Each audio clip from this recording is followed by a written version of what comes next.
그 1억, 2억 년 전에 있던 금을 지금 내 손으로 만지게 되고 반지 끼고 목걸이 걸고 팔찌를 하고 있으니 이게 얼마나 기막힌 일입니까? 금 왜 안전자산이냐?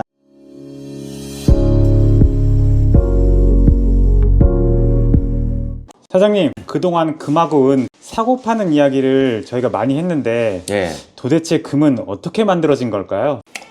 그러네요. 우리가 지금 금을 판매하는 거하고 매입하는 거하고 그다음에 금을 어떻게 해야 되고 앞으로 어떻게 되는 것만 얘기했지, 과연 이 금이 무엇이냐, 어떻게 만들어졌냐는 어떤 근본적인 얘기는 하지 않았던 것 같아요. 네. 그래서 이번에는 과연 금이 어떻게 만들어졌는가에 대해서 말씀을 드리겠습니다. 사실 이거 저도 공부를 해서 좀 이렇게 봤는데 이번에 요 사실에 대해서 공부를 하다 보니까 너무너무 신비한 경험을 했어요. 깜짝 놀랐습니다. 혹시 빅뱅이라고 알아요? 빅뱅? 네, 우주가 태초에 창조될 때 큰 폭발이 있으면서 별들이 흩어지면서 우주가 만들어졌다, 뭐 그런 이론으로 알고 있어요. 원래 아는 거예요? 아니면 공부한 거예요? 뭐예요? 따로 공부한 건 아니고 원래 아는 네, 거구나. 네.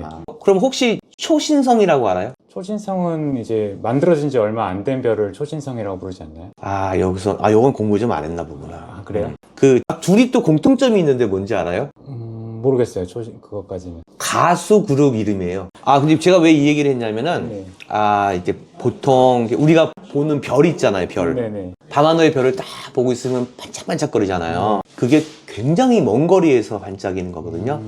같은 시간에 거길 가게 되면은 그 별은 아마 없는 별일 거예요. 그러니까 우주에 있는 별들이 이렇게 만들어지고 없어지는 과정이 너무 신기한 것 같아요. 그러니까 먼지처럼 이런 게 입자가 돼가지고, 보통 보면은 별 같은 경우가 이제 스스로 타오르는 거예요. 열을 내가지고. 그리고 나서 빵 하고 터지면서 다시 먼지로 되돌아가는, 마치 사람이 흙으로 태어나서 흙으로 가는 것처럼 어떤 그런 원리인데, 아까 제가 초신성이라고 그랬잖아요. 그러니까 초신성이 뭐냐면은 태양의 열이 굉장히 높잖아요. 그 태양의 열로 행성들을 비춰주고 거기서 제일 알맞는 지구에 있는 온도가 사람이 생명이 살 수 있는 거리의 온도를 맞춰주는 역할을 하는데, 이 태양열보다 훨씬 뜨거운 것을 자체 발광을 해가지고 나오는 별들이 있어요. 그 별들은 어마어마하게 커요. 근데 그전 이론으로는 아까 얘기한 대로 이런 별들이 초신성이라는 건 폭발을 얘기하는 거거든요. 별이 폭발했다는 뜻이고,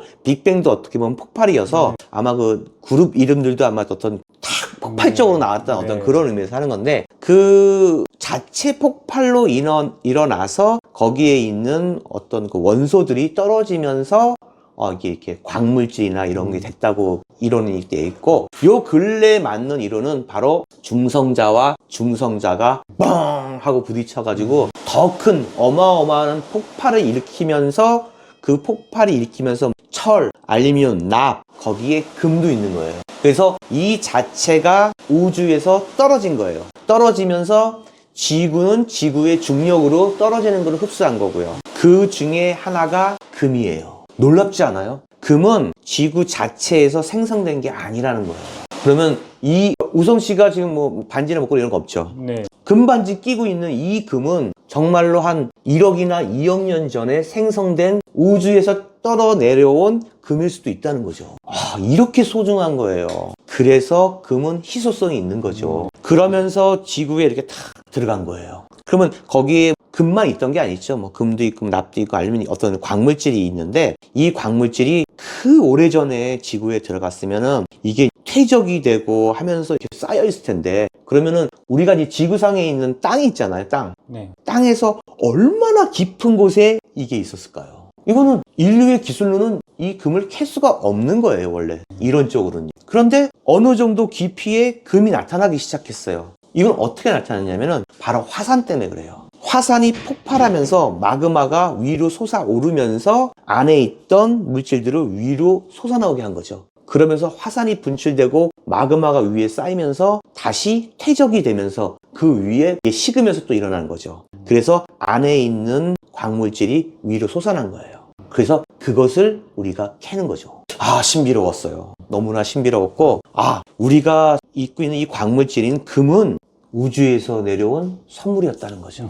아, 로맨틱해요. 그래서 저는 금을 더 사랑하기로 했습니다. 세상에 다른 광물들도 많은데 왜 금만 안전자산이 되고 화폐로 그동안 사용해온 걸까요? 아, 그쵸. 간단히 얘기하면은 뭐 희소성이라고 할 수 있겠죠. 그런데 희소성만 그런 게 아니라 진짜 더 중요한 건 뭐냐면 성질이에요. 금의 성질. 그 많은 광물, 원소들이 있는데 왜 하필 금이 안전자산이고 왜 금이 이제까지 5,000년 전부터 화폐의 기능을 할 수 있었는지 정말 중요한 질문이죠. 그럼 이렇게 한번 보죠. 그 원소들이 되게 많잖아요. 원소들이 많은데 일단은 그 많은 원소 중에 기체로 된 것들이 있어요. 그건 뭐 이제 일단은 없어야 되는 거고, 그 다음에 수은 같은 독성 있는 것도 일단 빼고, 그 다음에 륨자 들어가는 뭐 나트륨 같은 거, 이런 것들은 뭐 어떤 물질과 물질이 탁 닿으면 하고 약간 반응이 빠르군요. 하고 이제 없어져요. 네네. 그 자체가. 그 다음에 저기 그 핵폭탄 만드는 재료가 우라늄, 우라늄. 플루토늄 뭐 이런 그래, 거 위험하죠. 그래요. 이런 것들은 되게 소중한 원소들인데 위험하죠. 방사능이 노출될 맞아요. 수가 있기 때문에 그런 거고요. 또 뭐가 있을까요? 그 다음에 혹 저거 알아요? 히토류라고 알아요? 히토류. 아, 네, 뭐 요즘에 많이 쓰이죠. 산업 뭐 배터리 만드는 데나 이런데. 그래서 히토류는 어마어마한 광물이에요. 그리고 정말 희소성도 있고 비싸요. 희소하면 비싸다. 네, 근데 그 히토류가 제일 많이 나는 나라가 어딘지 아세요? 지금 제일 많이 생산하는 나라는 중국으로 알고 있어요. 그거 어떻게 알아요?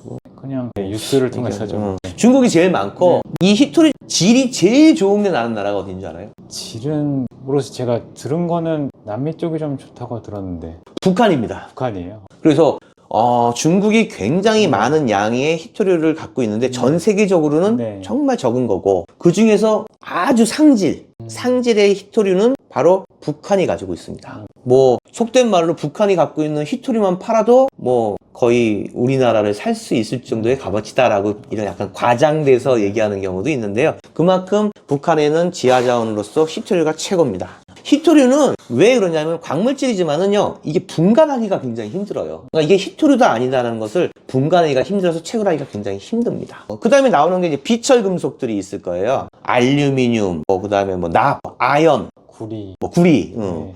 뭐 그런 것들이 있는데, 이런 것들은 또 불편한 게 뭐냐면 부식이 잘 돼요. 산화가 잘 되죠. 예, 산화도 잘 되고. 네. 오, 잘 안 해요. 그래서 이렇게 화폐를 쓰기에는 좀 부적절한 부분이 있고, 이것 빼고 저것 빼고 막 빼면은 결국에 뭐가 남냐면은 금하고 은하고 철 남네. 철. 그런데 이 철이 뭐 너무 많아요. 철은 잘 녹슬지 않나요? 철은 녹슬긴 녹슬지만은 그 자리에 코팅을 하면 괜찮을 거예요. 근데 사실 이건 희소성이 없어요. 철 같은 경우에는. 근데 그거 빼고 그 다음에 이제 금하고 은 남았는데, 사실 금하고 은을 살짝 비교 한번 해볼게요. 결론적으로 말하면은 은도 색깔이 변해요. 네, 어떤 맞아요. 산소, 그 다음에 황화작용이 일어나서 황의 성분이 닿았으면은 색깔이 변하게 돼 있어요. 네. 그래서 그게 단점이어서 결국에는 금이 최고다. 그러면 좋아요. 그러면 원소들 중에서 금이 최고예요. 금의 원소 기호가 뭔지 알아요? A. AU. 그래, 맞아요. 그러면 최고의 원소, 왜 금일까? 그 외에 얘는 금의 성질에 대해서 얘기한 거예요. 아까 얘기한 대로 여기선 금과 은을 같이 한번 얘기할게요. 금은 희소성이 있다. 지금 금이, 요거 좀 이따 다시 한번 얘기할 텐데, 금 매장량으로 따지면요, 저희가 지금 이제까지 캐낸 게 한 21만 톤 정도 돼요. 그리고 지금 매장되어 있는 게 한 6만 톤 정도 되고, 그럼 총 금이 한 27만 톤 정도 되는 거죠. 네. 물론 더 있어요. 더 있는데 채굴할 수 있는 금만 따진 거예요. 나머지 아주 깊은 뭐 지하에 있는 거는 채굴비 때문에 그건 빼놓고 우리가 채굴할 수 있는 금, 그러면은 6만 톤, 지금 소비할 수 있는 이런 거를 따졌을 때 6만 톤이면은 한 20년 있으면 고갈이 된다. 그러면은 고갈이 되면 더 희소하겠죠. 은도 마찬가지예요. 은도 지금 사실 은 같은 경우에는 이 쓸 수 있는 양이 생산량보다 소비되는 양이 훨씬 많아지고 있어요. 그러니까 사실 금보다 은은 양이 상당히 많거든요. 그런데 앞으로 제 4차 산업과 미래 산업으로 생각했을 때 은은 소비되는 양이 상당히 많아질 거예요. 그래서 저희가 보는 그 기간도 은도 고갈이 되죠. 그러면 그것도 한 20년 정도 보고 있어요. 그러면 결론적으로 20년 정도가 지나고 나면은 금과 은은 거의 소진할 것이다 라고 생각을 하시면 돼요. 근데 금 같은 경우에는 재생이 가능해요. 그러니까 금의 특징이 또 그게 있어요. 왜? 왜냐하면은 진성과 연성 같은 게 있기 때문에, 왜 그거 있죠? 금이 이렇게 딱 있으면요, 이런 망치로 땅 치면은 쉽게 땅 해서 납작해져요. 근데 질량의 성질에 대한 변화는 없어요. 그리고 연성이라 그래서 이 금을 요만한 구멍으로 이렇게 철사처럼 넣으면요, 최대한으로 머리카락 굵기만큼 얇아져요. 그게 연성이에요. 바로 금을 선호하는 이유 중에 하나는 바로 장신구예요. 그래서 옛날에 우리나라도 신라시대 보면 금강 같은 거, 자, 다른 광물로 이렇게 만들 수가 있을까요? 거의 불가능해요. 그런데 그 몇백 년 전에 땅을 팠더니 금관이 나왔다. 이 금의 중량과 성질과 얘의 고유의 그 성질은 그대로다. 얘를 동그랗게 공처럼 만들어도 얘의 중량과 얘의 성질과 얘의 모든 것은 그대로다. 그래서 금이에요. 막 멋있게 딴 놈으로 바뀌어요. 근데 금이에요. 어떤 광물질과도 엉키더라도 얘는 고유의 그 성질을 갖고 있어요. 근데 중량이 그대로예요. 그러니까 말하자면 재생이 가능한 거죠. 자, 내가 금반지 5돈을 샀어요. 꼈어요. 이거 좀 그렇다. 이거 골드바로 바꿀래요. 띵. 중량이 죽나요? 성질이 죽나요? 아무 변화가 없어요. 네. 모양만 바뀔 수가 있어요. 그게 가장 큰 매력이에요, 금에. 그러니까 얘는 몇천 년이 지나도 그 색깔이 그대로고, 그리고 성질도 그대로고, 그 다음에 가늘게도 만들 수 있고 두껍게도 만들 수 있고 자유자재롭게 변할 수도 있고, 그러면서 이 변하지 않는 이 안전자산인 금이 또 희소성, 양도 적고, 그리고 이 금으로 인해서 바로 화폐가 된 거죠. 금을 따라갈 게 없어요. 옛날에 동으로, 로마 시대에 동으로도 만들었는데 어느 정도 있다가 폐기됐어요. 자, 금의 가치는 화폐의 단위로 써먹기에는 너무나 좋은 광석이자 원소라는 거죠. 은과 비교해 볼게요. 금은 안전자산. 자, 어떠한 코인으로 말하면 비트코인하고 비슷해요. 크게 오르지도 않고 크게 내리지도 않고, 아니면 그 USDT처럼 달러와 연동된 코인, 조금 올랐다가 내렸다, 큰 변화가 없는 거죠. 근데 은은 어때요? 은은 변동이 좀 심한 편이에요. 왜? 어떨 땐 올랐다가 어떨 땐 내려갔다가 하는데 이 폭이 커요. 그리고 금은 4989의 요 갭이 좁아요. 별 차이가 없어요. 은은 4989의 갭이 좀 커요. 그리고 또 하나는 뭐냐, 둘 다 뭐 화폐의 기능을 했던 것도 마찬가지고, 네. 그 또 하나는 뭐냐면은 금은 무조건 안전자산, 은은 미래지향적인 자산이에요. 실질적으로 은은 앞으로 어마어마한 발전이 있어요.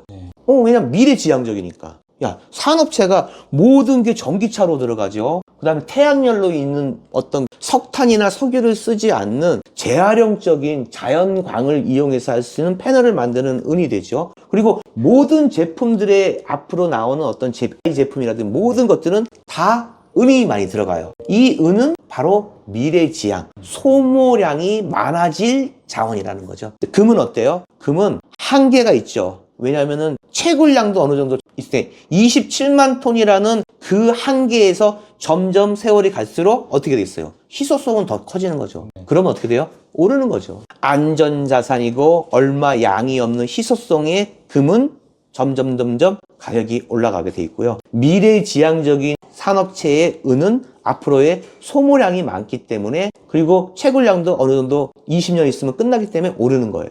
결론은 뭐예요? 금과 은은 어쩔 수 없는 운명이다. 오를 수밖에 없는 거죠. 그 중에서도 금을 더 안전자산으로 이제까지 사람들이 인식하고 생활해 왔고, 사실 이 금이 무서운 거예요. 저주를 받았다고 얘기하는 사람들도 있어요. 이 금을 찾기 위해서 얼마나 많은 사람들이 죽었겠어요. 저기 잉카 마야 제국 문명에 있는 그 많은 인디안이라 그럴까요? 토속인이라 그럴까요? 아니면 거기에 태어날 때부터 조상 때부터 있던 그 모든 사람들이 이 금을 약탈하는 과정에서 얼마나 많이 죽었겠어요. 그리고 심지어는 독일의 유대인들 학살 있잖아요. 거기서 그 많은 시체들을 다 죽이고 가스로 죽이고 불살라 죽이고 하면서 거기에 있는 금리빨은 또 다 수거해 갔어요. 얼마나 잔인한 거예요. 이 금이 서부 시대도 마찬가지죠. 그렇게 노략질하고 뭐 하면서 얼마나 많은 사람들이 죽었겠어요. 그래요. 어떻게 보면 악마의 정신이 깃든 원소고 광물질일지 모르지만은 사실 뭐 돈은 안 그런가요? 돈도 마찬가지죠. 어떤 거의 가치가 중요하고 이 가치를 위해서 우리가 화폐를 대신한다고 하면은 그럴 수밖에 없을 겁니다. 그만큼 금은 역사적으로 그렇고 생각을 해보세요. 1억 2억 년 전에 이 우주에서 중성자끼리 뻥 하고 일어나서 초신성이 발생하면서 거기에 있는 입자들이 떨어지면서 거기에 지구에 떨어진 그 금들이 지하에 있는 매너를 통해서 저 깊숙이에 있었는데 화산 폭발이라는 걸로 인해서 마그마가 치솟으면서 그 위로 올라왔고 그 위에 또 퇴적이 되면서 우리가 그 1억 2억 년 전에 있던 금을 지금 내 손으로 만지게 되고 반지 끼고 목걸이 걸고 팔찌를 하고 있으니 이게 얼마나 기막힌 일입니까? 금 왜 안전자산이냐? 5,000년 전부터 우리 조상들이 인정한 안전자산이에요. 그래서 금을 절대 화폐라고 하는 겁니다. 왜? 변함이 없을 겁니다. 어떠한 상황이 있더라도 금은 변하지 않을 겁니다. 그렇기 때문에 가장 안전한, 가장 소중한, 가장 역사가 긴, 그 다음에 솔직히 희생이 있는 이 금이 진정한 안전자산입니다. 그래서 요래 공부하면서 이게 이제 중성자가 빵 하고 터져갖고 이제 막 이 철보다 무거운 어떤 이런 원소들이나 이런 광물질들이 떨어졌단 말이야. 하고 여기만 떨어졌을까? 또 어디? 화성에도 떨어지지 않았을까? 그쵸. 뭐 다른 화성, 행성에도 목성 떨어졌죠. 거기는 만약에 이 행성마다 이런 중력이 있더라고. 네네네, 중력. 맞아요. 근데 뭐 가스 차 있고 뭐 네. 어마어마하게 추울 거란 말이야. 네. 저쪽으로 넘어 태양과 멀어진 행성들은 어마어마하게 추울 거야. 뭐 영하 막 1300 몇 도 막 이럴 거야 거기는. 근데 이 태양과 너무 가까이 있는데도 뭐 거의 다 열 때문에 못 하는데 지구에 그 정도 떨어져서 금이 있다고 하면은 아마도 그 화성에도 나는 금이 떨어져 있지 않을까라는 생각이 들어. 그래서 혹시 일론 머스크가 거기 가갖고 화성에 가갖고 그 왕복선을 하고 탐사선을 하는 이유가 혹시 금을 캐기 위해서 그런 거 아닌가? 이건 저 개인적인 생각입니다. 일론 머스크가. 일론 머스크가 혹시 금 캐러 가는 거 아닌가? 막 이런 생각도 네. 해본다니까.